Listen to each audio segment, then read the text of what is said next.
Assalamualaikum warahmatullahi wabarakatuh. Alhamdulillahirabbil alamin. Wa bihi nasta'in ala umurid dunya waddin. Wassalatu wassalamu ala sayyidina Muhammadin khatamin nabiyyin wa ala alihi wa sahbihi ajma'in, amma ba'du. Hadratul muhtaramin, para kiai, para sepuh, wabil khusus para kiai, para sepuh ingkang wonten dhateng Desa Langgen, Kecamatan Talang nggih. Wabil khusus alhamdulillah Rais Suriah NU Rawu.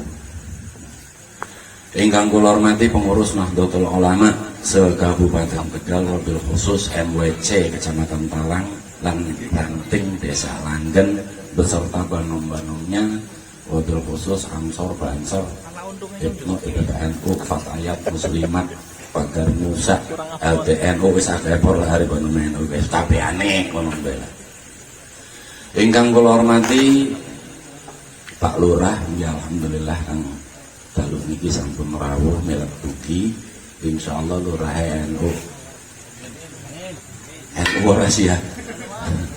NU ya. Lamun ora NU kalah nang kodoke wong kodok Langgen kok ditakoni mau ya jawab tok kon NU ya oh ya jawab ngene. Karena Lurah ora NU berarti kalah karo kodoke. Ingkang kula hormati pemerintahan Kabupaten Tegal, Kecamatan napa? Talang, Desa Langgen. Ingkang kula banggakan adik kula Ustadz Ubed putranipun Kyai Lukman niku bagi kula adik kula niku. Dan sederek kula, sahabat kula sing sengien sekolah bareng kali kula. Sing ngajarin kula ya kula Kang Latif niku lho. Kang Latif niku sekolah sengien sareng kali kula. Sareng kali kula, saangkatan. Mau ngari Kang Latif kelihatannya tua nggih, bakal kula enom. Bakal Kang Latif awet tua, bakal kula nggih, bakal Kang Latif awet tua, bakal kula awet muda ngoten lho. Ingkang kula hormati dan kula muliakan para habaib Kecamatan Talang, khususipun kang wonten dhateng Desa Langgen, wabil khusus Habibana Syafiq bin Yahya, Habibana Husain bin Yahya, Habibana Helmi Asgaf, Helmi Al-Habsi, juga Habibana Ahmad bin Amin yang saking Ambon alhamdulillah saged dugi mriki. Wis ngomong beli ngaku Habib kewenangan ning kula sih. Ya Habib mampu beda masalah. Alhamdulillah dalu menika kita sedaya saged berkumpul, saged bermuwajahah, saged bersilaturahmi datang satu majelis ingkang mulia, yaiku majelis pelantikan nggih. Pelantikan pengurus Ansor Ranting Desa Langgen. Kang alhamdulillah sakniki sampun dilantik. Pertama kula ngucapaken selamat atas dilantiknya pengurus Ansor Desa Langgen. Tapi nek wis dilantik gerak aja. Gerak. Sebab jenengan kabeh tentunya pernah napa? Pernah ngaji jurmiyah lho. Al-kalamu huwal lafzul murakkabul mufid fil wadai kan boten nggih. Ngerti ora nek wong werune ilmu nahwu iku ilmu bahasa tok. Al-kalamu kok kalam omongan ngono lho. Ari ilmu nahwu awake kita dewek kan. Ilmu nahwu itu adalah gambaran dari badan kita sendiri. Al-kalamu utawi menusa. Well, huwa ya menusa. Iku al-lafzu makhluk, al-murakkabu kang ora bisa urip dewekan, al-mufidu supaya ngupai faedah bil wad'i kelawan pergerakane lho kaya ngono. Kuwi ilmu nahwu. Maka nek jenengan kabeh wis dilantik sebagai pengurus sing isine ya menusa kabeh, wong kabeh, ben ora diomong kudu menusa, dadi menusa ya menusa sing kalam, bergerakkan. Sebab sekecil apapun pergerakannya sampean sedaya niki, mangke pasti akan bermanfaat untuk masyarakat. Lho, ada ngoten. Nggih. Maka ingat bakal jenengan kabehku sebagai pengurus kembali bahwa yang diurus adalah manusia, kita yang mengurusnya adalah manusia juga, maka jadilah manusia yang kalam gitu loh. Nggih.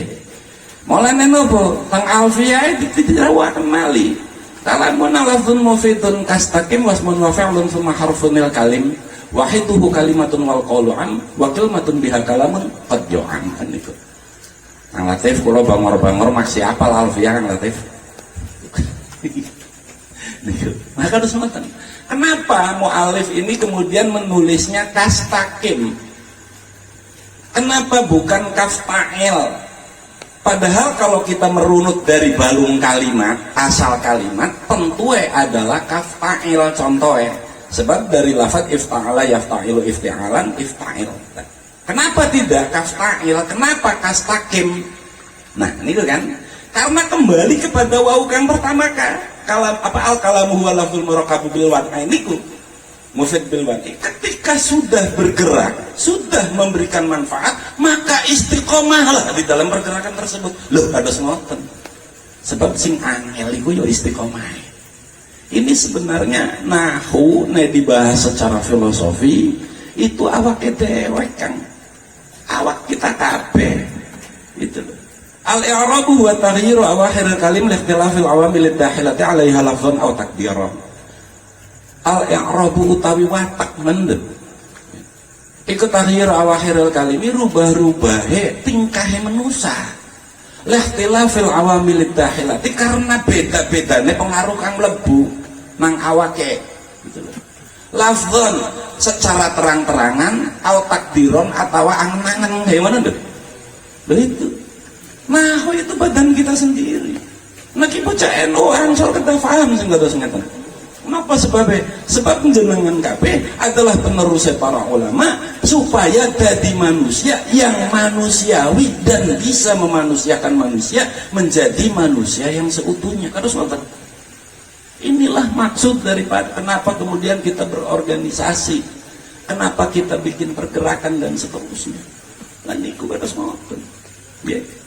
Mula ayu bergerak. Tetapi kan kulo niku keter nopo? Kulo harus bergerak, tapi kulo kiamat boten ngertos apa itu NU. Lah ya wis umum bocah ansor rata-rata ya orang ngerti. Ketika ditakoni napa sampean NU, jawabnya buyutku NU, mbahku NU, bapakku NU, aku bangga jadi warga NU. Kayak ngono kan? Loh. Bener ora? Bener sih bener. Sebab Islamnya kita kabeh yo Islam turunan kan harus ngoten nggih. NU turunan yo wajar, tapi yo aja diwajaraken. Apa sebabnya? Sebab Ansor Banser di dalam teori ilmu sosial itu disebut sebagai the middle class. Kelas menengah.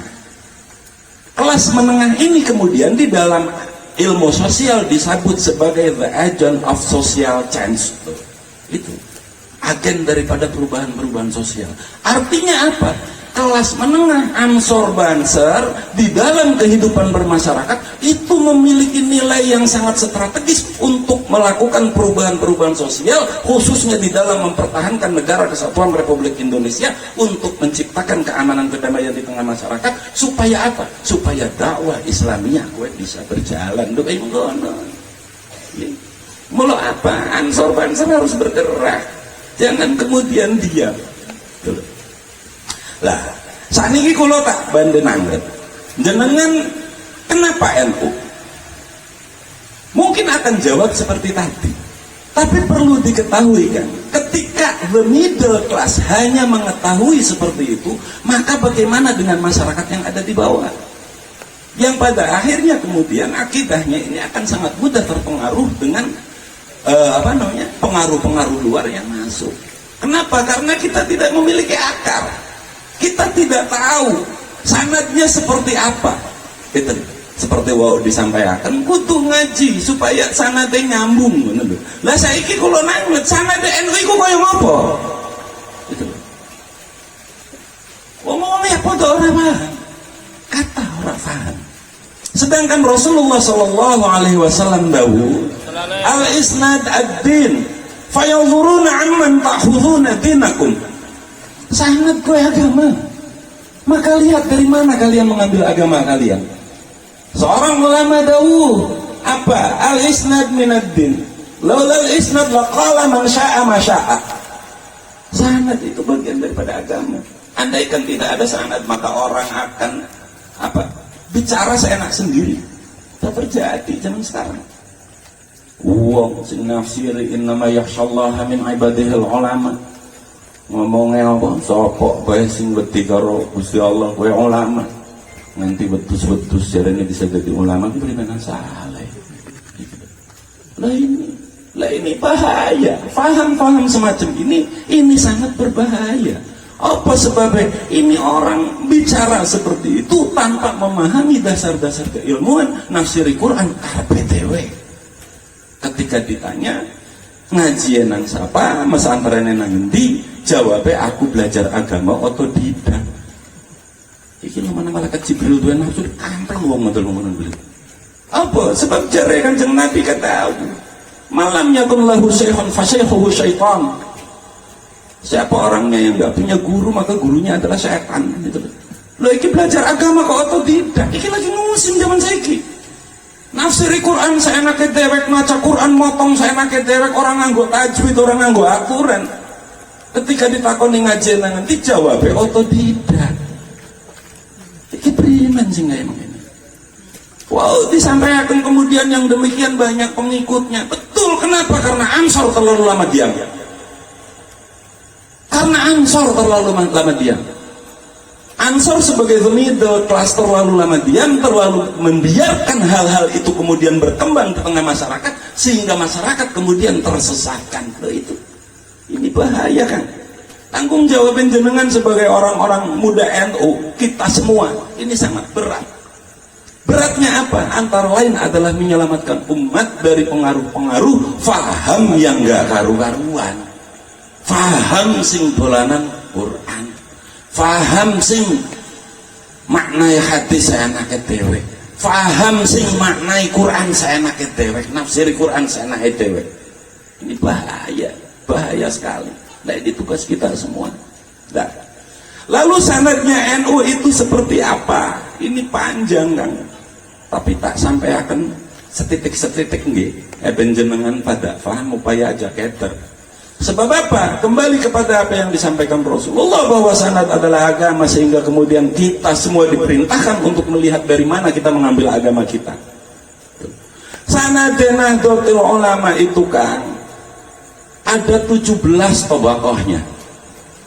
Masing-masing tobakoh itu ada yang 9 ulama, ada yang 60 ulama, ada yang 30 ulama, ada yang 21 ulama, ada yang 9 ulama, 9 ulama, 7 ulama dan seterusnya.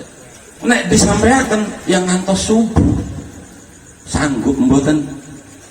Sanggup mboten kira-kira? Abdi ngantel. Jakarta habis mengkene apa maning ana pengantin anyar wae. Nah, sanad ini adalah rangkaian atau mata rantai yang tidak boleh terputus, yang kemudian sampai kepada kanjeng Nabi.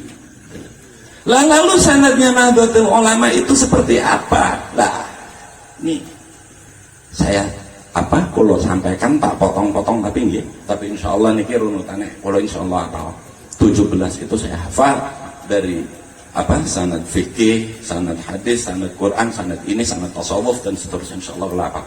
Lah. Sanad kembali kepada saya. Panjenengan kedah paham dulu pasca sedoe Kanjeng Nabi Muhammad, Islam ini kacau balau. Kacau balau. Orang nafsiri Quran seenaknya sendiri yo kata. Zaman semonten Quran itu hanya dijadikan alat pembenar, bukan diposisikan sebagai sebuah kebenaran, tetapi diposisikan menjadi alat pembenar untuk kepentingan-kepentingan kekuasaan. Sehingga akhirnya apa? Pasca setone Kanjeng Nabi Muhammad, banyak daulah-daulah yang mengatasnamakan Islam. Nabi palsu ya anak Musailamah al-Kadzab. Mereka pada lupa man fassara al-Qur'ana bi ra'yihi fa huwa mal'un. Wa man fassara al-Qur'ana bi ra'yihi falyatabawwa maq'adahu minan nar. Mereka lupa. Nafsir Quran saenake dewek, sing penting kekuasaannya bisa diraih. Zaman semonten niku kados ngoten. Pada ora karo zaman saiki. Pada ya ayat jihad nggo dolanan gitu. Iya kan? Ayat jihad nggo dolanan. Ayat perang disampaikan. Yang sebenarnya itu belum waktunya disampaikan kepada kalangan awam. Sehingga akhirnya yang terjadi adalah kekacauan. Nah ini tantangan buat kita semua. Tantangan untuk menghentikan hal-hal semacam itu. Itu bahaya masalahnya. Kacau pada saat itu. Islam kacau. Semua masing-masing merasa menafsirkan Quran dengan apa yang menjadi kepentingannya belaka.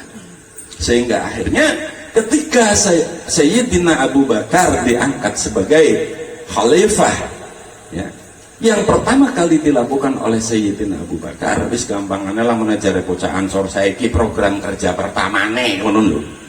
Program kerja pertamane itu adalah memerangi kaum Riddah. Kaum Riddah itu adalah kaum yang murtad, yang menyimpang. Itu. Kalau yang mau kembali ke Islam diterima. Kalau yang kemudian tidak mau kembali, kayak Musailamah Al-Kadzab, dikirimi pasukan yang Sayyidina Abu Bakar. Nah itu. Dan hal ini terus berlanjut sampai kepada zaman Sayyidina Umar. Juga terjadi seperti itu.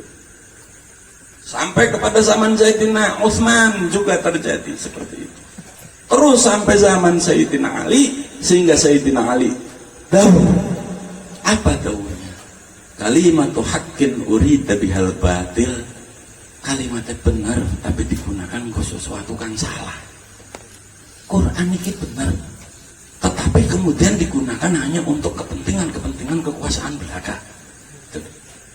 Yang pada akhirnya apa? Nilai sakral, nilai kesucian Quran ini rusak. Rusak karena kepentingan manusia tadi, karena hanya dijadikan alat pembenar, bukan diposisikan sebagai kebenaran hakiki. Lah zaman saniki sami nggih. Sami kados ngoten. Itu. Kacau itu. Terus sampai di zaman Sayyidina Ali. Nafsiri Quran seenake dewek. Nafsiri hadis seenake dewek. Bakal ora cocok. Wah, wis wong kang ora patek ya dikafir-kafir. Wong Islam ya padha perang dewek bae. Saling menzalimi, saling membunuh, saling berperang. Gitu. Islam berdiri di atas daulah-daulah, rangkaian dari daulah-daulah itu kemudian yang dijual adalah Quran, yang dijual adalah hadis. Akhirnya apa? Quran dari hadis digunakan hanya untuk berselisih antara sesama muslim. Nah itu terjadi zaman itu. Sampai kemudian seorang Abdurrahman bin Muljam, jangan kenal Abdurrahman bin Muljam? Paham ora? Ora ya.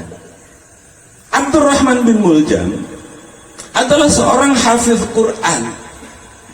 Qiyamul Lail, orang yang kalau malam sholat sunnah, bangun untuk sholat, hafiz Quran. Bahkan di zaman Sayyidina Umar, ketika Amr bin As menjadi gubernur Mesir, ketika Mesir kemudian membutuhkan seorang guru Quran, yang dikirim oleh Sayyidina Umar adalah Abdurrahman bin Muljam. Tapi juga adalah Abdurrahman bin Muljam inilah orang yang terkena nasnya Kanjeng Nabi. Apa? Ya Ali, seburuk-buruk orang adalah orang yang nanti membunuh kamu. Dan ternyata Abdurrahman bin Muljam itu. Nah itu apa?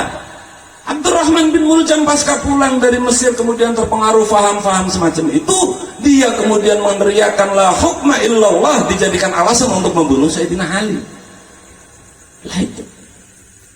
Ketika Islam, ketika Quran ditafsiri hanya untuk kepentingan kekuasaan, maka yang terjadi adalah yang saling bunuh antara sesama muslim. Mula njenengan kudu hati-hati. Benar jare Kanjeng Nabi.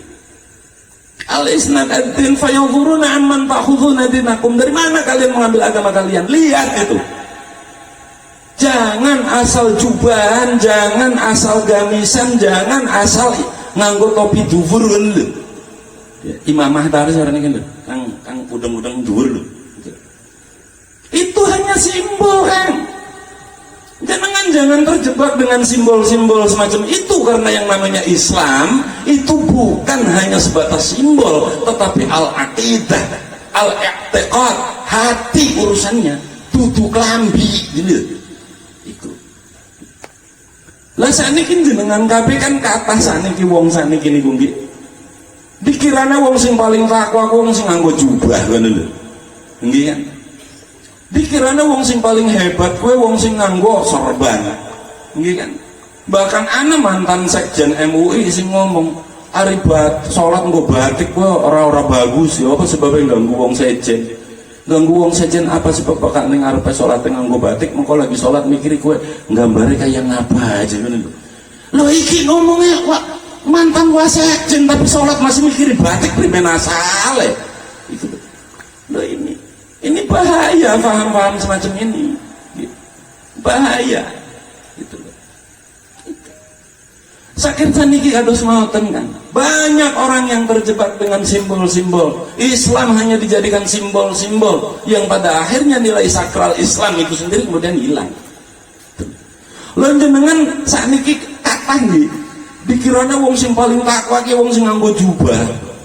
Kalau ukuran takwa seseorang itu adalah jubah, maka sing paling bertakwa kowe Batman, bro. Itu. Lah ya iya jubahnya nanti sikil, orang pernah ucul pisan. Kalau ukuran takwa seseorang itu adalah sorban, maka sing paling bertakwa kayak Superman. Yang orang nganggo sorban, orang bisa mabur, ya kan?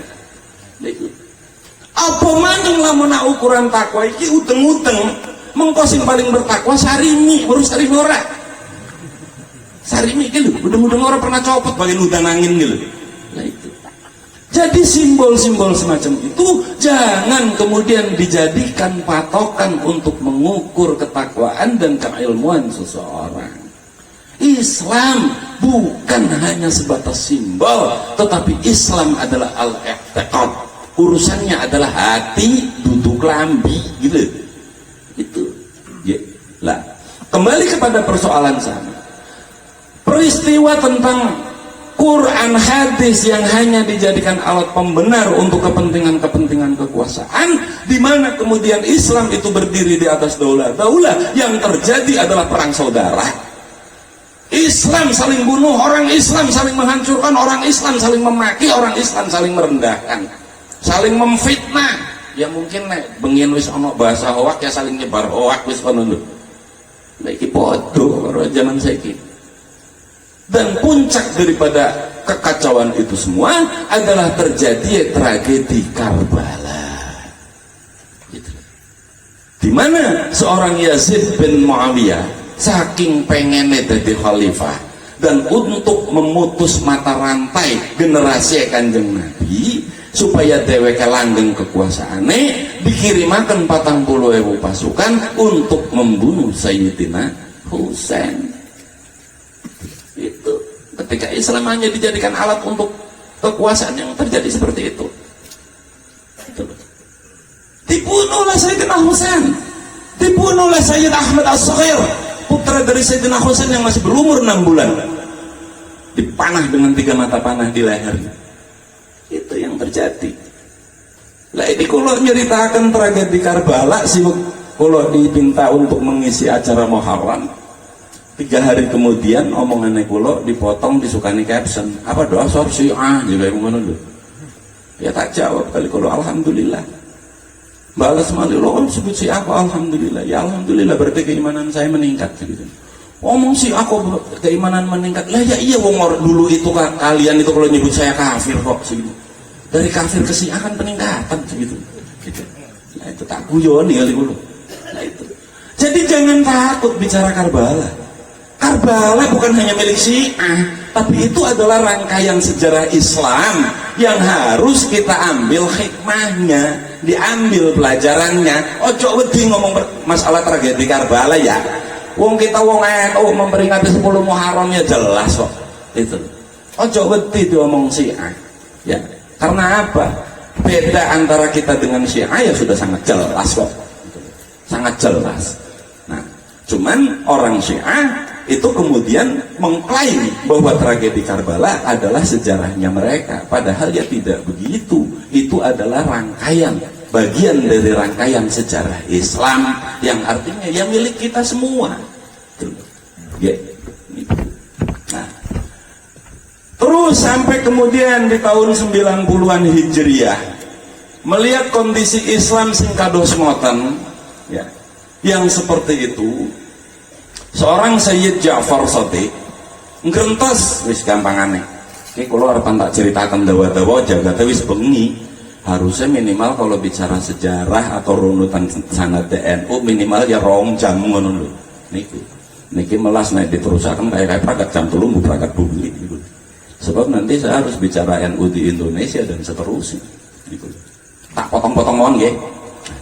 Lah itu Sayyid Ja'far Shadiq iki grentes melihat kondisi Islam yang seperti itu, melihat Quran yang hanya ditempatkan sebagai alat pembenar, hanya dijadikan alat pembenar untuk kepentingan-kepentingan kekuasaan, melihat hadis yang hanya dijadikan alat pembenar untuk kepentingan-kepentingan kekuasaan. Sayyid Ja'far Shadiq iki grentes apa? Allahumma sholli ala sayyidina Muhammad wa asghilil zalimin bizzalimin wa akhrijna min bainihim salimin wa ala alihi wa sahbihi ajma'in. Wa asghilil zalimin bizzalimin, ini adalah kalimat yang sangat luar biasa. Apa sebabnya? Sebab yang saling menzalimi adalah sesama umat Islam, yang saling membunuh adalah sesama umat Islam. Atas dasar keprihatinan itulah Sayyid Ja'far Shadiq ngrantes wadul ning Kanjeng Nabi. Gampangnya ngomong lah menawang Tegal sing ngomong agar Islam kaya ngenen kan lho. Itu ngrantes. Beliau ngrantes, beliau sedih, beliau prihatin melihat kondisi Islam yang seperti itu. Umat Islam yang saling menzalimi, umat Islam yang saling menyakiti, umat Islam yang saling memfitnah, umat Islam yang saling membunuh. Beliau gentes. Sehingga kemudian Sayyid Ja'far Shadiq meminta kepada Khalifah Umar bin Abdul Aziz. Loh, pengin tahun 99 Hijriah, 90-an Hijriah niku khalifah adalah Umar bin Abdul Aziz. Ngundang Khalifah Umar bin Abdul Aziz. Lah bengian Khalifah Umar bin Abdul Aziz gampangane ngomong saiki sekelas presiden. Diundang nang Sayyid Ja'far Shadiq, seorang ulama, seorang habaib ya. Teka. Kira-kira Bupati Tegal diundang nang kiai teka ora ngono. Muga-muga teka ya. Muga-muga teka supaya oleh keberkahan berkahe Khalifah Umar bin Abdul Aziz. Memanggil Khalifah Umar bin Abdul Aziz. Gampangnya ngomong, Sayyid Ja'far Shadiq ngomong, iki Islam kayak mengkenen. Islam menyimpang sudah terlalu jauh. Islam sudah terlalu kacau. Orang Islam saling bunuh, orang Islam saling menzalimi. Ajaran Islam hanya dijadikan alat pembenar untuk kepentingan-kepentingan kekuasaan belaka. Sehingga kemudian Sayyid Ja'far Shadiq meminta kepada Khalifah Umar bin Abdul Aziz untuk mengumpulkan para ulama. Para ulama dikumpulkan pada saat itu ya, dikumpulkan. Wakilah di dalam satu riwayat disebutkan berkumpul 99 orang ulama ya. Di dalam ulama ilmu tafsir wonten kang arane Syekh Ahmad At-Tabari, kang ngarang atau nulis kitab At-Tabari ya, tafsir At-Tabari. Di dalam ilmu hadis wonten kang namanya Syekh Abu Talhah, iki kang memilah hadis dhaif, mutawatir, maudhu', sahih dan seterusnya. Kang ilmunya kemudian kita santri nyebutnya ilmu mustalahul hadis kan. Lah, di dalam ilmu bahasa ini karena kang arane Abul Aswad Ad-Du'ali, ilmu bahasa. Nah, Abul Aswad Ad-Du'ali ini yang kemudian dijuluki sebagai mudirrun nukil huruf, orang kang memberi tanda baca ning huruf, ngupai titik ning huruf tuh ya. Apa sebabnya? Sebab Khalifah Umar bin Abdul Aziz saat itu merasa resah dan gelisah ketika hafiz Quran semakin sedikit akibat meninggal karena perang, ada yang sakit dan seterusnya. Sehingga Khalifah Umar bin Abdul Aziz berpikir, wong Islam tambah akeh, maka Quran kudu bisa diwaca, ditambah maning hafiz Quran tambah sedikit. Mula apa? Khalifah Umar bin Abdul Aziz meminta kepada Abul Aswad Ad-Du'ali untuk membuat ilmu supaya Quran ki bisa diwaca ning wong umum. Kenapa? Karena Quran pertama kali ditulis iku ning zamane Sayyidina Umar. Lah panjenengan weruh Sayyidina Utsman ya, dudu Sayyidina Utsman. Pertama ditulis iku ning zamane Sayyidina Umar, tapi kemudian dikumpulkan dalam satu buku ning zamane Sayyidina Utsman. Lho kan ngoten. Nggih. Nah, itu waktu ditulis langkah titike, ayo, mungkin mbak ya pada peluang-peluang kayak ngono tuh. Langkah harokate bae angel macane. Saiki lamun langkah titike kira-kira jenengan bisa maca beli ngono lho. Nah itu, sehingga kemudian diciptakanlah satu ilmu untuk membaca Al-Quran itu oleh Abul Aswad Ad-Du'ali yang kemudian diberikan julukan kepadanya Mudirrun Nutqil Huruf. Mula bakana wong ngomong bid'ah omongan ya Quranmu sing saiki dibaca ya bid'ah. Apa sebabnya? Sebab anak tanda bacane anak titik kowe ning zamane Khalifah Umar bin Abdul Aziz tahun 99 Hijriah, ning zamane Rasulullah Quran ditulis ya ora kok. Jadi aja sembarangan ngomong bid'ah ya, mengkotak geladak sisan lah itu. Nah kemudian di dalam ilmu akidah atau tauhid itu anak kang arane Abul Hasan Al-As'ari ya. Abul Hasan Al-As'ari inilah kemudian yang mendeklarasikan hasil dari perkumpulan para ulama itu dengan sebutan hadza harakatu ahlus sunnah wal jamaah. Ini adalah gerakan ahlus sunnah wal jamaah. Itu loh, apa kang kaitannya karo NU yang mengkotingin masih dakwah. Lah gerakan ahlus sunnah wal jamaah kenapa pentingnya dideklarasikan pada saat itu? Sebab jare Rasulullah, saya apa, satastariku ummati ala sab'ina wa thalathina firqah kulluhum finnar illa wahidah wa huwa ahlus sunnah wal jamaah. Wa ma huwa ahlus sunnah wal jamaah ya Rasulullah? Rasulullah menjawab, ma ana alaihi wa ashabi. Itu gerakan ahlus sunnah wal jamaah. Lah saiki 73 golongan iku kabeh yo ngakune ahlus sunnah wal jamaah. Nggih mboten? Sebab lah menang ngomong aku dudu ahlus sunnah wal jamaah ya berarti siap-siap direndam ning neraka kan kayak ngono. Sebab sing manjing surga cuman siji, sapa ahlus sunnah wal jamaah. Dadi lamun ana sing ngomong aku dudu ahlus sunnah wal jamaah ya berarti siap-siap direndam nang neraka. Ayo ngono. Mula apa? Sing kawitan Wahabiyah, apa Qadariyah, Mu'tazilah, Syiah, Khawarij dan seterusnya yang ngaku ya ahlus sunnah wal jamaah kabeh. Maka kalau ana wong ngomong ora usah NU-NU-an sing penting ahlus sunnah wal jamaah, takonana sing ngendi ahlus sunnah wal jamaah. Nah itu. Lah, gerakan ahlus sunnah wal jamaah Abul Hasan Al-As'ari ini kemudian dilanjutkan oleh murid-muridnya. Loh, itu diteruskan oleh murid-muridnya. Ini loh sanad nanti, tapi tak potong-potong karena dawa pisan ya. Abul Hasan Al-As'ari dalam melakukan pergerakan ahlus sunnah wal jamaah ini kemudian dilanjutkan oleh muridnya kang arane Syekh Abdul Karim. Syekh Abdul Karim dilanjutkan oleh muridnya kang arane Syekh Abu Bakar. Syekh Abu Bakar dilanjutkan oleh muridnya kang arane Syekh Imam Haramain. Syekh Imam Haramain kang kemudian dilanjutkan ning muridnya kang arane Abu Hamid Al-Ghazali, kang kemudian kita kenal sebagai Imam Ghazali. Abu Hamid Al-Ghazali dilanjutkan ning muridnya Al-Aufi Al-Harisi terus sampai kepada Syekh Asrar Al-Banjari.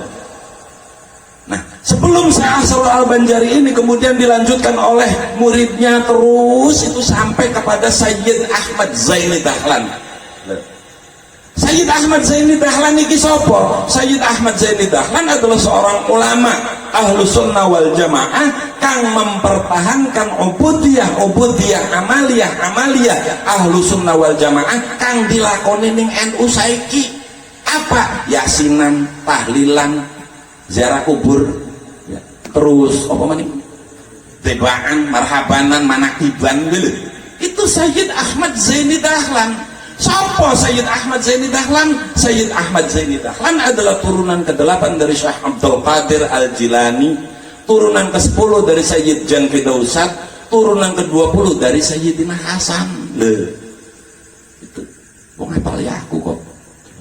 Nah, itu. Jadi Sayyid Ahmad Zaini Dahlan adalah juga zuriyah dari jalur Sayyidina Hasan. Gitu. Sayyid Ahmad Zaini Dahlan kemudian diteruskan ke Indonesia oleh siapa? Syekh Asror Al-Banjari, Syekh Nawawi Al-Bantani, yang kemudian dilanjutkan oleh muridnya Mbah Khalil Bangkalan. Dari Mbah Khalil Bangkalan kemudian dilanjutkan oleh muridnya kang arane Syekh Mahfud Termas Pacitan. Syekh Mahfud Termas ini kemudian dilanjutkan oleh muridnya sapa? Kiai Hasyim Asy'ari, yang kemudian mendirikan organisasi Nahdlatul Ulama. Kiai Hasyim Asy'ari dilanjutakan oleh putrane Kiai Wahid Hasyim. Kiai Wahid Hasyim dilanjutakan ning putrane Gus Dur. Gus Dur dilanjutakan ning penerusnya Kiai Hasyim Muzadi. Kiai Hasyim Muzadi diterusaken ning penerusnya Kiai Said Akil Siraj. Itu sanadnya NU. Tapi kan Sayyid Ja'far Shadiq dudu nabi, Gus. Ya iya sapa sing ngarani nabi? Tapi perlu Sayyid Ja'far Shadiq adalah putra dari Sayyid Ali Zainal Abidin, putra dari Sayyid Muhammad Al-Bakir, putra dari Sayyidina Husain, putra dari Sayyidina Ali, putra murid Kanjeng Nabi. Sayyidina Ali orang yang belajar Islam langsung kepada Kanjeng Nabi, berislam semenjak sebelum balik, mantuwe Kanjeng Nabi, ponakane Kanjeng Nabi, wong kang pertama kali sholat jamaah karo Kanjeng Nabi. Sono gak kurang apa maning? Jadi lamun ana wong ngomong NU sesat dengan sanad yang sedemikian runut, takonana sanadmu tekan ngendi? Wong paling sanad tekan ning 300 Hijriyah kok. Sapa? Muhammad bin Abdul Wahhab paling. Itu. Tuh ini. Inilah Nahdlatul Ulama. Lalu kenapa pentingnya di Indonesia didirikan organisasi Nahdlatul Ulama dalam rangka untuk menggerakkan, mempertahankan akidah Ahlus Sunnah wal Jamaah? Sebab jare Kanjeng Nabi ka la islama illa bil jamaah wala jama'ata illa bil imarah wala imarata illa bit ta'ah wala ta'ata illa bi ta'atillah. Islam ora bakalan kuat bakal orang berorganisasi. Maka panjenengan KBK ketika ditakoni kenapa NU, jawab aku melu dawuhe Kanjeng Nabi sing jare Kanjeng Nabi al isnad ad-din fayanzuruna amman ta'khuduna dinakum. Ayo mengkonon bro ya, ini sanadnya Nahdlatul Ulama. Lah saiki ketika NU sing sanade sedemikian runut diomong sesat, pertanyaannya primen karo mereka sing sanade mung tekan nang Google ayo. Amakola sehona Google misalkan. Gitu loh, ya kan? Bakola sehona YouTube. Sing kaya mungkin niki biasane dalile pokoke kitab Fathul Jare ngono lho. Fathul Jare sapa jare tanggone kan mungkin repot.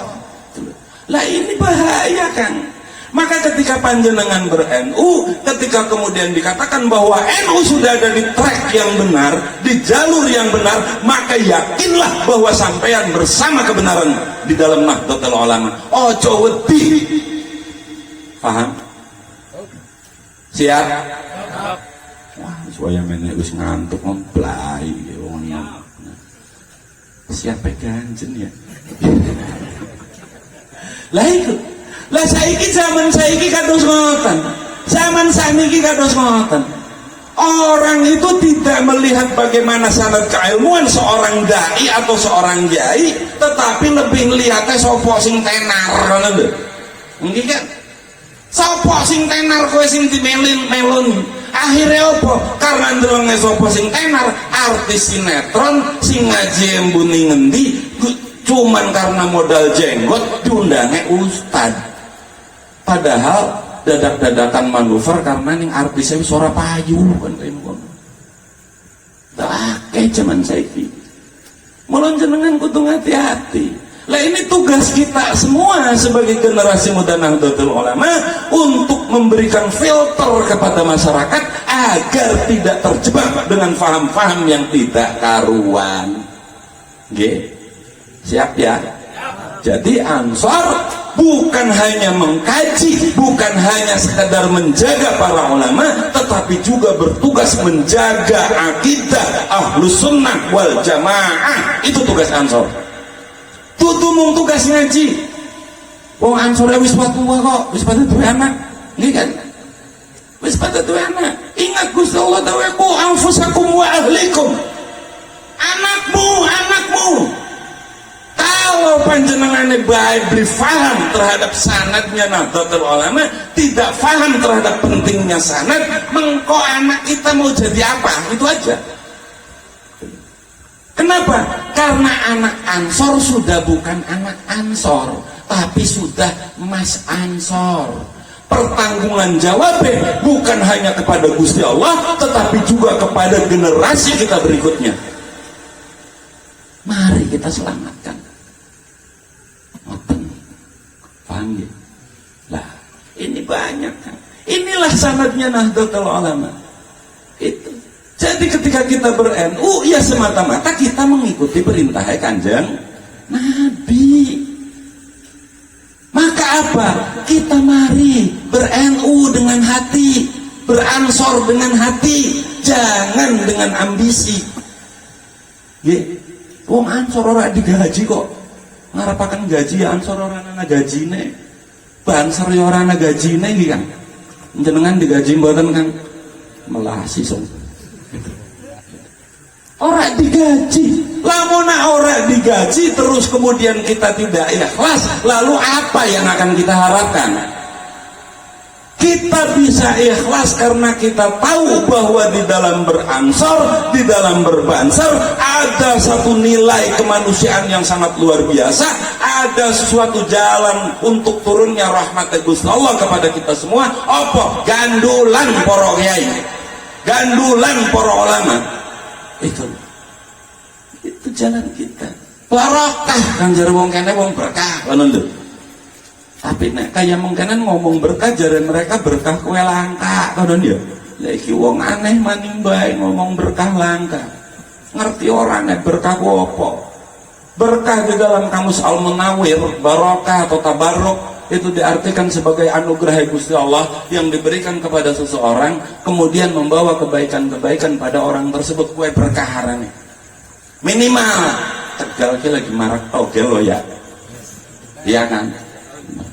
Lah minimale nganggo jaket banser arep ngecak nomor isin kan kayak ngono ya. Lah itu berkah. Kenapa? Karena meninggalkan judi adalah sebuah kebaikan. Itu berkah. Nganggo seragam banser minimale arep gajali botol isin ngoten lho. Lah kok al haya minal iman isine karena iman apa? Iman nang Gusti Allah jalure apa banser kan kayak ngono. Wasilahe. Lho iku. Itu berkah. Tapi kan di sini ulama kan, di sana juga ulama. Jadi ulama yang mana? Lah, ini jenengan kudu paham. Sopo ulama iki? Sebab ketika Gusti Allah dawuh innama yakhsyallaha min ibadihil ulama, maka apa ulama iki? Sopo ulama iki? Siapa yang berhak disematkan padanya sebutan al-ulama'u ini? Al-ulama'u sebagai sebutan saking Gusti Allah, itu adalah sebutan kang agung, sebutan kang mulia, sebutan kang sangat luar biasa, sebutan kang sifatnya universal. Universal itu artinya tidak terikat ruang dan waktu, kapan dan dimanapun al-ulama'u itu harus ada. Tetapi karena sebutan ini sangat mulia, sebutan ini sangat agung, maka kita pun harus hati-hati di dalam menafsirkan siapa al-ulama'u ini. Al-ulama'u banyak orang menafsirkan itu hanya dari isim fa'il alimun yang dijamakkan kemudian menjadi ulama'u gitu loh. Itu. Lah, saniki apa benar ketika al-ulama'u itu kemudian cukup dengan alimun? Yuk kita bedah. Syekh Abdul Qadir Al-Jilani memprasyaratkan 12 syarat minimal untuk seseorang padanya disematkan al-ulama'u. Orang sembarangan, 12 syarat minimal. Apa? Siji kudu hafal Quran. Al-ulama'u harus hafal Quran. Al-ulama'u kudu hafal kutubus sittah. Al-ulama'u kudu amaliyah lan ubudiyah bagus. Al-ulama'u kudu mengedepankan akhlakul karimah. Al-ulama'u kudu mewarisi siddiq amanat tabligh fatonah. Kudu mewarisi sifatnya Sayyidina Abu Bakar. Kudu mewarisi sifatnya Sayyidina Umar. Kudu mewarisi sifatnya Sayyidina Utsman. Kudu mewarisi sifatnya Sayyidina Ali. Kira-kira ana ora zaman saiki? Ayo. Ana ora? Ana ora? Ana. Tapi biasanya sing kaya mengkenen ki uripe ning gunung-gunung. Nggih kan?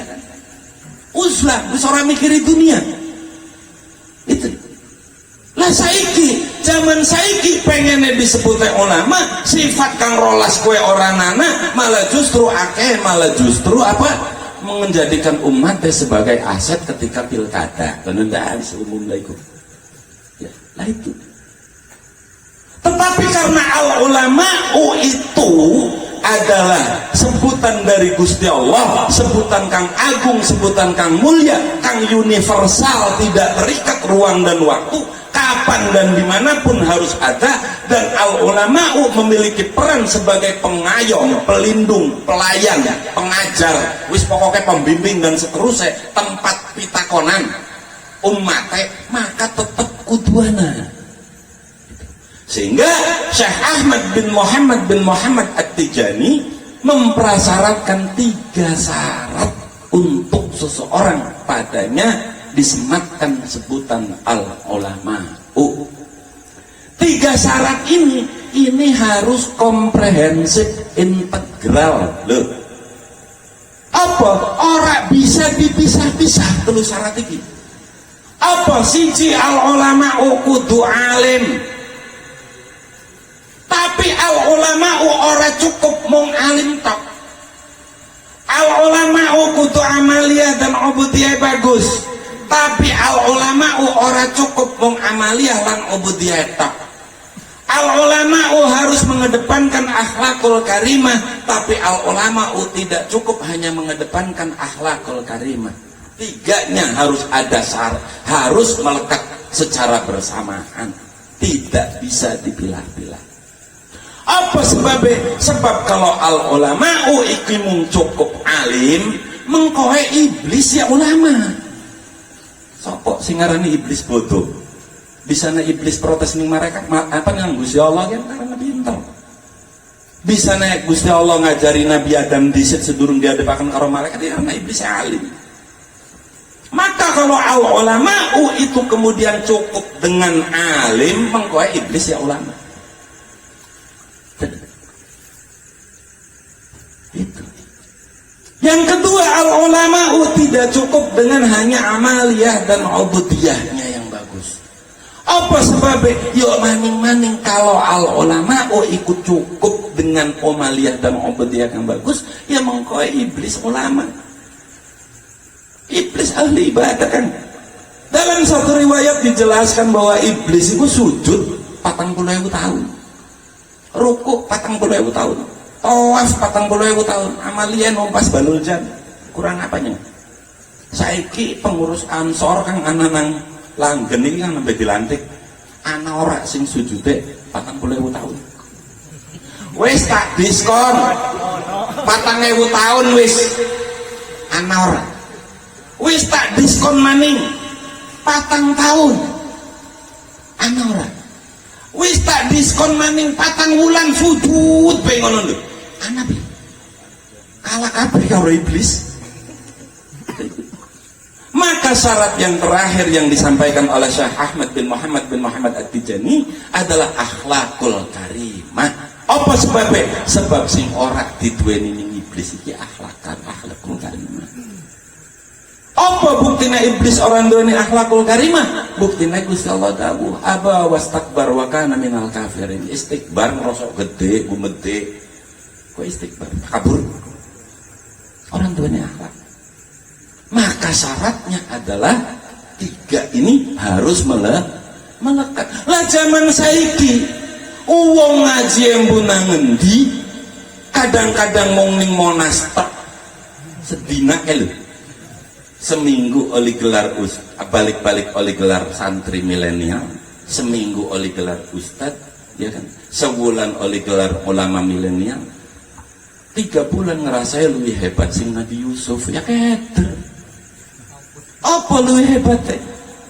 Dheweke ngomong Nabi Yusuf untuk mengatasi krisis ekonomi di Mesir butuh waktu 7 tahun. Seandainya saya jadi wakil presiden, saya bisa cukup dengan 4 tahun untuk menyelesaikan itu semua. Hebat temen. Lagi hati-hati mulu. Saiki kados ngoten. Ana sing ngomong jare Amin Rais nih lho. Siapa bae sing berilmu, kowe bisa arane ulama. Oh berarti ngaku iblis ulama kayak Amin Rais deh. Iki bahaya sing paham-paham kados ngeten niku. Mula sing hati-hati nggih. Sing hati-hati. Yang kedua, al-ulama'u itu memandang umatnya dengan pandangan welas asih, dengan pandangan kasih sayang, tidak memandang umatnya sebagai aset untuk demo berjilid-jilid. Bukti-bukti panjenengan kerasa dari wong NU. Mungkin zaman Orde Baru panjenengan masih padanan ning Dengkul lah ngoten nggih. Sing ngalami Orde Baru ning akhir-akhir nggih kula. Sing mimpin demo ngan Orde Baru ya kula kok. Bagaimana kejamnya Orde Baru terhadap ulama Nahdlatul Ulama ini sangat luar biasa kan. Semua yang berkaitan dengan Nahdlatul Ulama itu diberangus. Sampai karena weruh organisasi kepemudaan kang paling hebat, ya, itu adalah GP Ansor. GP Ansor dipaksa kudu manjing ning KNPI. Wih, sama Orde Baru. Organisasi pelajar paling hebat iki IPNU lan IPPNU yang diberangus melalui PP tahun 8 nomor 5 tahun 85 gitu. Apa? Kudu OSIS. Sehingga apa? IPNU berubah arane dadi Ikatan Putra Nahdlatul Ulama kan ngono nya. IPPNU dadi Ikatan Putri-Putri Nahdlatul Ulama. Lah baru kemudian tahun 2003 kembali menjadi IPNU yang sebenarnya dan kembali menjadi IPPNU yang sebenarnya, dan semenjak itu pula GP Ansor eksis. Zaman Orde Baru GP Ansor ki la yamutu fiha wa la yahya kan, mati ora urip ya ora ngono lho. Jenengan saniki nganggo jaket Banser wong hormat. Saniki nganggo jaket Banser jenengan ki ning kepolisian dihormati, ning TNI dihormati kan, ning birokrasi dihormati. Zaman kula kan dieceh apa weruh. Sampai diarani abri bontot tuh bayangaken bae. Lah itu.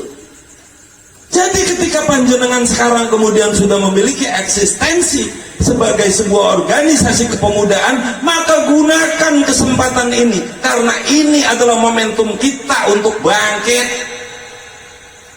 Jangan kemudian kita kehilangan momentum untuk bangkit, sebab yang namanya mencari momentum untuk bangkit ini bukan ukuran tahun 2 tahun, dekade kan. Maka adalah saatnya sekarang kita bangkit untuk menyelamatkan umat, untuk kita tetap menegakkan akidah Ahlus Sunnah wal Jamaah di Indonesia. Lo kayak gitu, paham gak? Siap? Siap? Nah itu, inilah Nahdlatul Ulama. Jadi aja sembarangan ngomong NU sesat sembarangan. Wong tekanan di debat ya wani kok. Itulah Nahdlatul Ulama kan. Jadi aja ngomong novel NU saking anake Fuad Hasim. Memang betul doktrin beliau, doktrin Gus Dur, doktrinnya Abah Lutfi kepada saya luar biasa. Tetapi saya tidak cukup hanya menerima doktrin, saya pelajari semuanya. Gitu. Dan saya meyakini NU lah yang benar. Jenengan kon maca buku ya, kon kiyangnya ora bakal alam. Mulane sekarang ngokaken bae lah. Itu. Inilah Nahdlatul Ulama. Tapi kemudian kita sering disindir kan. Organisasi Nahdlatul Ulama jarane iya gede anu bansor nangan dia yang ngono ya. Sering kan? Kemana bansor gitu kan ya? Sering kan? Sedangkan Indonesia begini. Kang, kau tingin panjenengan kudu beru. Ketika kemudian NU sebagai organisasi besar, kenapa tidak mendirikan negara di Indonesia? Iki pun ada sanade, Kang. Bukan sembarangan. Kenapa NU tidak mendirikan negara di Indonesia? Itu ada runutan sejarahnya. Tak sampaikan gitu. Sekilas saya menjenengannya pada paham. Dulu itu ketika pasca deklarasi Ahlus Sunnah wal Jamaah yang dideklarasikan oleh Abul Hasan al Ash'ari dengan Sayyid Ja'far Shadiq tadi, setelah itu kemudian Sayyid Ja'far Shadiq menarik diri dari dakwah model kekuasaan, tetapi lebih menggunakan dakwah secara kultural. Kenapa? Karena Sayyid Ja'far Shadiq dan para ulama terdahulu tahu, belajar dari sejarah, ketika Islam didirikan di atas daulah-daulah, yang terjadi adalah perang saudara. Maka apa, Sayyid Ja'far Shadiq kemudian menarik diri dari dakwah model kekuasaan tadi, tetapi lebih menggunakan dakwah kultural. Loh, itu Sayyid Ja'far Shadiq tahu dakwah model kekuasaan semacam itu adalah polanya Yazid bin Muawiyah. Mula apa? Alhamdulillah Habib Husain, Satkorcap kan, Kota Tegal, Habib Syafiq, Habib Helmi, Habib Ahmad, semua ada di NU. Kenapa? Karena beliau tahu enjitnya adalah Sayyid Ja'far Shadiq, bukan Yazid bin Muawiyah gitu loh. Ya kan? Kalau hantum dakwanya model dakwah kekuasaan, berarti ngikutinya Yazid bin Muawiyah, bukan ngikuti Sayyid Ja'far Shadiq gitu loh. Lah itu beliau tahu yang harus diikuti adalah enjitnya. Siapa Sayyid Ja'far Shadiq? Bukan mengikuti Yazid bin Muawiyah. Nah, Yazid bin Muawiyah siapa? Ada Sayyidina Muawiyah ku, dia ngomong nih Kanjeng Nabi, gampangan ngomong, ya Muawiyah, engkau sing bakal mateni anak keturunanku iku keturunanmu. Iku. Mulanya apa? Sayyidina Muawiyah sengaja nikahnya karo budak umurnya tua. Sing maksudnya apa? Supaya ora duwe anak, angger-angger metu jero bol metu Yazid bin Muawiyah. Iku. Sing kemudian mateni Sayyidina Husain dulu itu. Sejarah ini harus difahami itu, karena keterkaitannya panjang sekali. Itu. Nah, Sayyid Ja'far Shadiq berdakwah kultural yang kemudian dilanjutkan oleh putra-putranya. Siapa antara lainnya adalah Sayyid Ali Al-Quraiti, kemudian Sayyid Isa, Sayyid Musa, Sayyid Ilyas, Sayyid Muhammad, terus sampai kepada Sayyid Sahih Mirbad. Yang kemudian juga dilanjutkan oleh putra-putra dan keturunannya, antara lainnya adalah Sayyid Abdul Malik yang berdakwah kultural di Mongolia. Mongolia itu dulu Islam kan. Islam di bawah kepemimpinan Khalifah Umar bin Abdul Aziz dengan ulama yang sangat luar biasa ya, Sayyid Ja'far Shadiq ini Islam moncer. Dengan melalui dakwah kultural, Islam mudah diterima oleh masyarakat.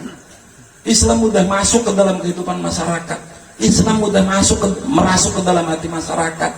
Itu. Dan kemudian dilanjutkan oleh Sayyid Abdul Malik yang berdakwah kultural di Mongolia. Mongolia itu dulu dikuasai Islam, Kang. Dengan dakwah apa? Tutup perang. Nganggo dakwah kultural. Mongolia Islam. Yang kemudian dilanjutkan oleh putranya Kang arane Sayyid Jalaluddin yang berdakwah kultural ning Campak. Lo sampean kabeh ngomong Campak masa weruai Kang goleti ning peta ya ora ana. Nggih kan? Ayo soro goleti ning peta Campak nang endi kan kae terlangkau wis. Campak kowe Kamboja, Filipina, Thailand kowe Campak. Kang kemudian salah satu putrae putrie dikirimaken belajar ning Syekh Kuro ning Jawa Barat kang arane Nyi Campa atau dikenal ning Jawa dengan Nyi Subang Larang, kang kemudian dinikah ning Prabu Siliwangi, kang kemudian dua putra Walang Sungsang, Rara Santang, Kian Santang, yang kemudian Rara Santang dinikah oleh Sayyid Abdullah Sultan Mesir, Sayyid Abdullah bin Yahya Sultan Mesir, kang kemudian dua putra arane sapa Syarif Hidayatullah lho kaya ngono. Lah itu Campa itu. Sayyid Jalaluddin ini kemudian berdakwah kultural dilanjutkan oleh putra kang arane Sayyid Muhammad, kang berdakwah kultural ning Pasai. Sayyid Muhammad kemudian dilanjutkan oleh putra kang arane Sayyid Jalaluddin Al-Husairi, kang berdakwah kultural ning Nusantara. Ya mungkin Indonesia lah. Enaknya ngomongnya Indonesia, wong Nusantara ya Indonesia gitu. Berdakwah kultural tidak melalui perang, tidak melalui jalur kekuasaan dan penguasaan, tidak. Yang kemudian dilanjutkan oleh putranya kang arane Sayyid Ibrahim As-Samarqandi, yang kemudian dilanjutkan oleh putranya kang arane Sunan Ampel loh. Itu. Lah Sunan Ampel gawe negara orang ning Indonesia. Ora. Yang kemudian dilanjutkan terus oleh penerusnya para wali songo dan para ulama Nahdlatul Ulama saat ini. Tidak ada dakwah melalui peperangan. Islam datang ke Indonesia tanpa peperangan. Islam masuk di Indonesia tanpa kekuasaan dan penguasaan. Maka kalau kemudian ada orang yang ngomong jejak khilafah di Nusantara, pertanyaannya jejaknya kangen di jejaknya kangen di wong wali songo ya orang ana sing ndak nganggo perang kok. Orang ana sing ndiriaken kerajaan di Indonesia iki. Tapi kae sih Demak anak kesultanan. Iya. Tapi sing dadi sultan dusun Kanjeng Sunan Kalijogo. Sapa Raden Fatah sing notabene adalah keturunan dari Brawijaya V. Loh. Cirebon kan anak kesultanan. Iya. Tapi sultan pertama dudu Mbah Syarif Hidayatullah. Sebab Syarif Hidayatullah tidak pernah mendeklarasikan Cirebon sebagai kesultanan. Syarif Hidayatullah tidak pernah mendeklarasikan diri sebagai Sultan Cirebon. Sultan Cirebon pertama iki arane Alexander bin Snow Horgronje. Itu. Kenapa? Karena Kesultanan Cirebon itu adalah bikinannya Belanda. Siapa sih ngomong novel konon bae. Anak putune konon lho. Hampir aja pada gudreg berebutan pengen dari Sultan Cirebon konon lho. Pegel aku itu ngerti sejarah beli ngomong saya nasi dewek baik.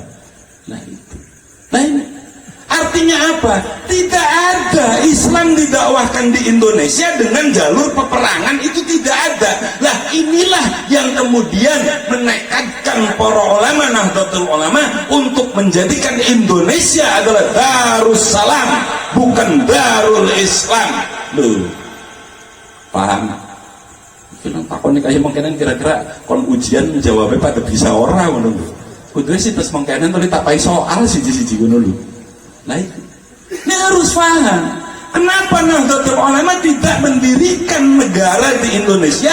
Karena Indonesia sebagai sebuah negara hasil kesepakatan bersama yang juga harus dihormati. Maka para ulama Nahdlatul Ulama menyatakan bahwa Indonesia adalah Darussalam bukan Darul Islam. Loh kados ngoten bro itu yeah. Lah oleh karenanya karena Indonesia ini adalah Darussalam, maka doktrin NKRI harga mati adalah mutlak. Loh kayak gitu keterkaitannya mutlak. Untuk apa? Karena Indonesia sebagai Darussalam dan Islam sebagai agama dakwah, di mana dakwah itu adalah hukumnya wajib bagi setiap muslim. Balighu anni walau ayah, itu jelas perintah syaratnya dakwah bisa berjalan ke opo? Dakwah tidak akan bisa berjalan jika negaranya perang. Contoh Afghanistan. Perlu Afghanistan loh perlu paling sing TV. Afghanistan niku 100% muslim. Nganti kadal gurune ya kayaknya muslim. Tapi aku ngomong kadal gurun udah dalam rangka ngeletek udah ya. Tapi karena memang yang Afghanistan tuh akeh gurun dan akeh kadal gurun kan lho. Itu Islam. Tetapi antar faksi di Afghanistan karena tidak ada doktrin kebangsaan nasionalisme di sana, antar faksi perang be. Ana faksi Taliban, ana faksi Mujahidin, ana faksi ini. Iki perang be. Apa? Karena sing faksi sejen lagi khutbah Jumat karena dheweke ora cocok dibom. Apa? Khutbah ora pragat, Jumat bubar. Apa sih mengkenen sing ngarane penegakan syariat? Ning Pakistan yang notabene 90% muslim. Kiai lagi, gampangannya ulama lagi ngupai tausiah, ditembak mati. Dakwah orang berangkat jamaah bubar. Apa kayak ngenen sing disebut karo syariat Islam, penegakan syariat Islam? Ayo. Durung suwe Azerbaijan karo Armenia kele. Azerbaijan muslim, Armenia ya muslim. Rebutan Nagorno-Karabakh perang nanti saiki. Apa kayak mengkenen sing disebut karo penegakan syariat Islam? Maka apa? Menciptakan keamanan, kedamaian, ketentraman di tengah masyarakat dengan doktrin NKRI harga mati semata-mata adalah agar dakwah Islamiyah bisa berjalan. Apa sebabnya? Sebab Islam sebagai agama dakwah itu hukumnya wajib. Maka menciptakan syarat berjalannya dakwah itu hukumnya menjadi ikut wajib. Malayatimul wajib illa bihi fahuwa wajib. Loh. Karena dakwah wajib, maka menciptakan keamanan, kedamaian, ketentraman di tengah masyarakat itu pun hukumnya menjadi wajib. Ini NKRI harga mati.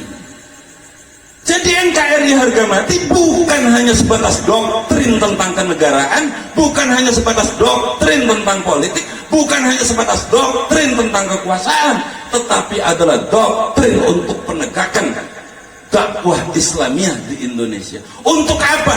Agar bisa menegakkan syariat Islam di Indonesia. Untuk apa? Li'lah kalimatillah di bumi Indonesia. Kayak mengkonon bro NKRI harga mati aja salah.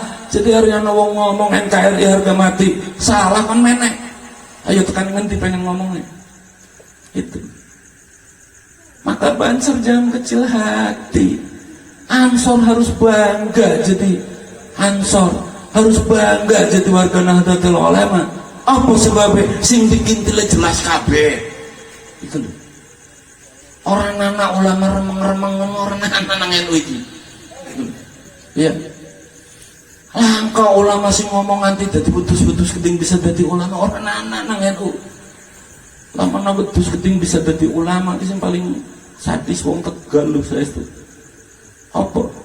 Ya ulama sanak putune disate kabeh kan riman. Kayak balibul lho. Lah itu. Maka dari itulah mari kita ber-NU dengan hati. Mari kita ber-NU dengan hati, jangan dengan ambisi. Beransorlah dengan hati, jangan dengan ambisi. Berbansorlah dengan hati, jangan dengan ambisi. Mari kita ngikut para ulama, ngintil para kiai, ngintil para ulama. Waliya'lamal ladzina utul ilma annahu al-haqqu min rabbik. Para ulama inilah yang memahami, mengimani, meyakini annahu sesungguhnya Al-Qur'an adalah al-haqqu min rabbik. Lamun orang ngintil ulama, ngintil siapa? Wong kita urip yang ning zaman ulama kok. Boten ning zaman Nabi. Anak sing ngaku Nabi ya kae mung siji Ahmad Sadiq ya. Dari nang Cirebon sampai Sukino nang Gebang gitu. Nang Gebang anak tukang becak ngaku Nabi arane Sukino. Lah sing keter kan namanya selawatan ya. Sallallahu alaihi Sukino kan orang ngecing banget kan. Lah ini. Mula wis lah. Ngintilo para ulama, ngintilo para ulama, ngintilo para kiai, ngintilo para ulama Nahdlatul Ulama. Itu loh Nahdlatul Ulama kan. Ya aku durung cerita tentang, durung menyampaikan tentang sejarah Nahdlatul Ulama di Indonesia. waktunya wis jam 12 melasi yakin dilalai kali-kali waktunya sempit banget ya. Itu inilah Nahdlatul Ulama. Maka kenapa kemudian para ulama Nahdlatul Ulama tidak mendirikan negara di Indonesia? Kenapa kemudian dengan Darussalam bukan Darul Islam? Loh, paham gak? Paham, nah pengen lu paham tuh lah kandang NU. Apa tak kentirakan sekalian di sana. Karena nang kandang NU, iki aku duwe pondok, ditakoni Abah Lutfi, arane apa Gus? Tak jawab, kandang NU bah. Kandang NU nggih bah, pondok pesantren Merah Putih kandang NU. Orang nganggo al, mboten bah dereng makom kula nganggo al. Wis mulane wis pondok pesantren Merah Putih kandang NU. Programnya untuk proses kaderisasi dudu. Apa kentirisasi ya ngono. Ben dari kentir kabeh ngono lho. Lho iku. Inilah Nahdlatul Ulama. Paham nggih? Wis aja ragu aja mamang. Yakin enggak? Panjenengan semua yakin tidak bahwa NU itu benar? Yakin? Yakin? Maka jangan ada takut. Buang semua rasa takut. Karena takut terhadap sesuatu yang diyakini sebagai kebenaran itu adalah membatin nifaq. Setengah saking kemunafikan. Mulane aja wedi. Nek wis nang NU aja wedi, tapi Ansor iku anu Gus. Ora wedi mati mung wedi kempong ngono lho. Ya, ora lah. Zaman bungin yo Ansor iki zaman ngadepi penjajah, ngadepi PKI ya, pada puasa kabeh kok. Nek jenengan ora kiam puasa ya mengko tak ajari puasa kali kula. Tak mau buka sahur kon mangan cengis ngono lho. Sanggup? Wah, ora bakalan sanggup pada zaman saiki. Lah itu. Mula yuk kita gandulan para ulama. Nggih? Gandulan para ulama. Lah, terakhir kula badhe ngomong nih kadang-kadang rencang-rencang ki keter ning para habaib iki boten. Sebab kadang-kadang habaib berada nyeleneh ya. Itu anak baik sing nyeleneh ngono lho. Dia pripun sikap kita terhadap para habaib? Kang, saya ingatkan jenengan semua, karena kita adalah Syafi'iyah, kita adalah penganut fahamnya Imam Syafi'i, nggih kan? Madhab Imam Syafi'i. Imam Syafi'i dawuh, ya ahla baiti Rasulillah, hubbukum fardun lillahi fil Qur'ani anzalahu. Ya ahla baiti Rasulillah, hubbukum fardun lillahi fil Qur'ani anzalahu. Wahai ahlu bait Rasulullah, aku mencintai engkau adalah wajib, seperti halnya Allah turunkan di dalam Al-Quran. Maka jenengan kabeh menghormati para habaib, itu hukumnya adalah wajib. Paham? Wajib. Bagaimanapun bentuknya habaib itu, bagaimanapun sikapnya habaib itu, tetap wajib menghormati habaib. Maka kalau ada anak Ansor atau Banser berani merendahkan para habaib, maka bakal ada panah dari kula. Paham ya? Ingatkan, ya ahla bait Rasulillah, hubbukum fardun lillahi fil Qur'ani anzalahu. Ingat itu. Kita semua Syafi'iyah. Imam Syafi'i dawuh kados ngoten. Maka menghormati para habaib itu adalah wajib hukumnya bagi kita semua. Paham ya? Tapi kan kadang-kadang habaib kan kados ngoten anu lah. Ketika habaib yang berbeda pendapat pripun. Nah, ini kan singketer. Kan Gusti Allah memerintahkan kita semua, waliya'lamal ladzina utul ilma annahul haqqu min rabbik. Kita dikongkon ngintil, wajib ngintil ning ahli ilmu. Ngintil ning ahli ilmu, wajib ngintil ning ahli ilmu. Loh, ning para habaib wajib hormat. Baka arep ngintilo ning para habaib kang ahli ilmu. Tetapi kepada habaib yang bukan ahli ilmu, kewajiban kita adalah hormat. Arti hormat dengan ngintil iki beda. Paham ya? Itu. Paham ya? Itu. Maka nek badhe ngintil nang habaib sing ahli ilmu. Sebab Gusti Allah dawuh utul ilma dudu utun nasab dulu. Ya. Tetapi kepada utun nasab kita harus hormat. Loh kok bisa? Ya bisa. Kita semua Syafi'iyah. Tapi apakah kemudian kita menghina kepada Hanafiyah? Apa kita kemudian menghina kepada mazhab Hambali? Apa kemudian kita menghina kepada mazhab Maliki? Kan tidak. Kita tetap hormati beliau-beliau. Lah kalau kepada mazhab saja kita bisa, masa kepada para habaib orang bisa sih pribadi? Itu.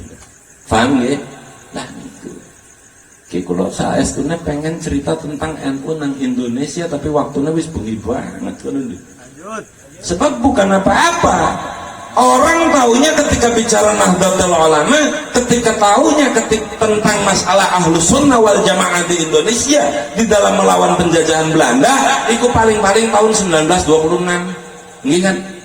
Padahal nek badhe dikupas minimal harus tahun 1803. Ayo lho. Dawa banget. Ya dawa. Mula apa mengko maning-maning nek bakal kaya mengkenen, ya kira-kira jam 10 aku wis munggah. Supaya 2 jam tambah ini malah ngono lho. Sebab apa? Pernah tak kupas sedoyo teng Indramayu niku 3 jam baru selesai. Itu. Lah iki wis bengi banget aku teriak-teriaknya melas nang tangga ya. Bukan anak sing sakit apa niku. Napa mali niki dalam persoalan Covid. Nggih. Lah jenengan sedaya aja melu-meluan wong sing nyalah-nyalahkan pemerintah di dalam aturan pemberlakuan Covid ya. Tentang protokoler kesehatan, ya ojo, karantina dan segala macam itu ada dasarnya. Apa? Dulu ketika zaman dulu di zaman Rasulullah itu dawuh, "Idza sami'tum bit-ta'uni bi ardin fala tadkhuluha wa idza waqa'a bi ardin wa antum biha fala takhruju minha." Idza sami'tum bit-ta'un bi ardin, ketika kamu mendengar tentang suatu wabah, ta'un iki wabah. Bi ardin fala tadkhuluha, maka kamu jangan masuk daerah tersebut. Wa idza waqa'a bi ardin wa antum biha fala takhruju minha. Dan apabila kamu terjadi ta'un itu di daerah kamu, maka kamu jangan keluar dari daerah tersebut. Inilah logika karantina yang dilakukan oleh pemerintah saat ini. Jadi bukan tanpa dasar. Ya. Bukan tanpa dasar. Ikuti aturan pemerintah. Yang ana sing ngomong salat Jumat kok dilarang kayak ngono ya. Salat Jumat kok dilarang, sapa sing larang salat Jumat? Utuh salat Jumat dilarang, sing dilarang kumpul-kumpule. Lu primen bisane salat Jumat ora kumpul? Lah ya wong sampean ngaji mung sapinat tok. Ya. Sing akhirnya apa? Syaratnya sholat Jumat jari Imam Syafi'i wong 40 lanang mukimin mustaltinin balikin ngono lho. Iya kan? Lah iku Imam Syafi'i truk. Padahal ketika dalam kondisi unsur durur yang terpenuhi, seulama-ulama sejen akeh sing berpendapat, ono sing ngomong bisa karo wong malas. Anak sing ngomong cukup bisa dilakoni karo wong 7. Lho yo kita yang bisa nglakoni itu, sholat Jumat kan lho. Lawan apa? Ngikuti imam kang sejen. Apa sebabnya? Unsur durur terpenuhi. Perbedaannya para ulama, pendapatnya para ulama iki aja kemudian diperdebatkan. Ya, si wong zaman saiki akeh kaya mengkono. Debataken apa cuy? Pendapatnya para ulama berbeda iku rahmat utur rahmat malah dadi laknat. Lah iki primen kaya mengkenen. Perbedaan pendapat para ulama hakikatnya adalah agar kita mudah menuju Gusti Allah. Jadi tidak usah diperdebatkan ketika unsur durur terpenuhi oleh melu sing sejen. Ora angel bro, Islam iki gampang. Sing gawe ruwet Islam ki umate. Wis umate ngaji ora, ngerti ora, ngomongnya gede. Akhirnya apa? Masyarakat keter ngono lho. Lho iki sing gawe ruwet iki sing gawe mengkenen. Itu ya itu Covid unsur durur terpenuhi. Dulu zaman Sayyidina Abu Bakar ketika Mekah dilanda banjir bandang sehingga orang itu para sahabat sulit untuk menuju Mekah, menuju masjid untuk sholat berjamaah. Apa yang disampaikan Sayyidina Abu Bakar? Sallu fi buyutikum. Jadi kalimat sallu fi buyutikum kang sekian tenar itu adalah di zaman Sayyidina Abu Bakar. Nah itu Paham nggih? Mulane aja lo memperdebatkan pendapat para ulama. Bakal wis memperdebatkan tuh dikatakan nyalakan para ulama iku alim musemendi, Bro. Itu loh. Iki. Ya. Niku mula wis ngintilo bae bari para ulama NU, ngintilo para ulama NU. Kok aku wis tak jawab. NU sanate kowe. Ulama kowe sing kaya ngopo kowe? NKRI harga mati kowe kaya ngapa? Kowe kurang apanya? Pengen apa man? Sejarah perjuangan Nahdlatul Ulama di Indonesia kuat apa banget? Mengko nganti seragamnya Banser kali seragamnya NTN iki tuan di ngono. Ya tua seragamnya Banser. Wong Banser dua uniform seragam iki tahun 34.